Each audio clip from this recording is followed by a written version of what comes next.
আসসালামু আলাইকুম প্রিয় দর্শক। আমরা সবাই তো চাই একবার হাত তুললেই যেন আকাশ থেকে রহমত নেমে আসে।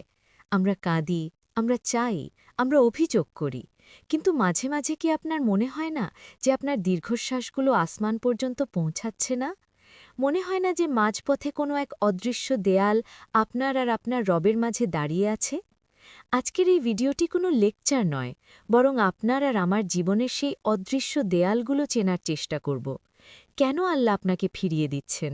কেন জীবনে এত অশান্তি? সব থাকতেও কেন অন্তরে প্রশান্তি নাই? নাকি তিনি আপনাকে আরও বড় কিছু দেওয়ার জন্য অপেক্ষা করাচ্ছেন? জেনে রাখুন, আল্লাহ অত্যন্ত দয়ালু। আপনি তার কাছে হাজারবার তওবা করলে তিনি মাফ করে দেন। কিন্তু আমাদের মাঝে এমন কিছু মানুষ আছে যাদের দোয়া আরশে গিয়ে আটকে যায়। জানেন কেন? কারণ তাদের কাঁধে মানুষের হক বা বান্দার হক ঝুলে আছে, অথবা সুদ বা হারাম রিজিকের জন্য দোয়া কবুল হয় না। হয়তো আপনি কারো অজান্তে তার গীবত করেছেন, কারো সম্পত্তি আত্মসাৎ করেছেন, কিংবা কাউকে ছোট করে মনে কষ্ট দিয়েছেন। মনে রাখবেন, আসমানের মালিক তখনই আপনার দিকে তাকাবেন যখন জমিনের মানুষ আপনার থেকে নিরাপদ থাকবে।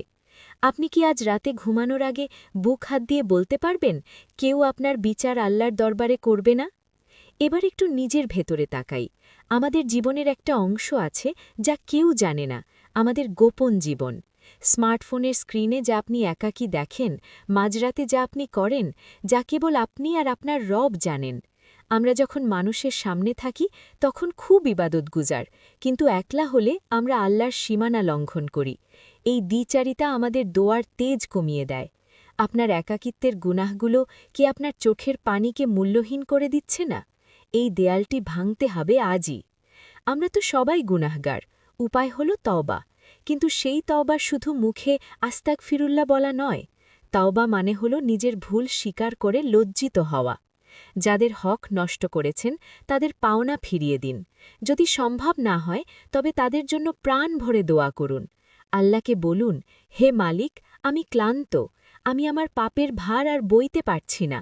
আপনি আমাকে পবিত্র না করলে আমি কার কাছে যাব? যখন আপনার চোখ থেকে অনুশোচনার এক ফোঁটা পানি পড়বে, বিশ্বাস করুন, সেই পানির তোড়ে আপনার আর আল্লাহর মাঝখানের সব দেয়াল ভেসে যাবে। দোয়া মানে কি শুধু চাওয়া? না, দোয়া মানে হলো আল্লাহর সাথে কথা বলা। আপনি যখন হাত তোলেন তখন ভাববেন না আপনি ভিক্ষা চাচ্ছেন, ভাববেন আপনি পৃথিবীর সবচেয়ে ধনী আর দয়ালু সত্তার সাথে নিভৃতে কথা বলছেন। হারাম খাবার বর্জন করুন, কারণ হারাম রক্ত যে শরীরে বইছে সেই শরীরের হাতগুলো আসমানে উঠলে আল্লাহ লজ্জা পান। ধৈর্য ধরুন, কারণ আল্লাহ হয়তো আপনার জন্য যা রেখেছেন তা আপনার কল্পনার চেয়েও বিশাল। ভিডিওটি শেষ করার আগে শুধু একটি কথাই বলবো, আল্লাহ আপনার প্রতিটি দীর্ঘশ্বাস শোনেন। তিনি আপনার হৃদয়ে সেই কম্পনটুকুও অনুভব করেন যা আপনি কাউকে বলতে পারেন না। আজই তওবা করুন, আজই মানুষের পাওনা মিটিয়ে দিন। আসুন আমরা সবাই মিলে একবার অন্তর থেকে বলি, হে আল্লাহ, আমাদের ভুলগুলোকে ক্ষমা করুন এবং আমাদের দোয়াগুলোকে কবুল হওয়ার পথ সহজ করে দিন। আমিন।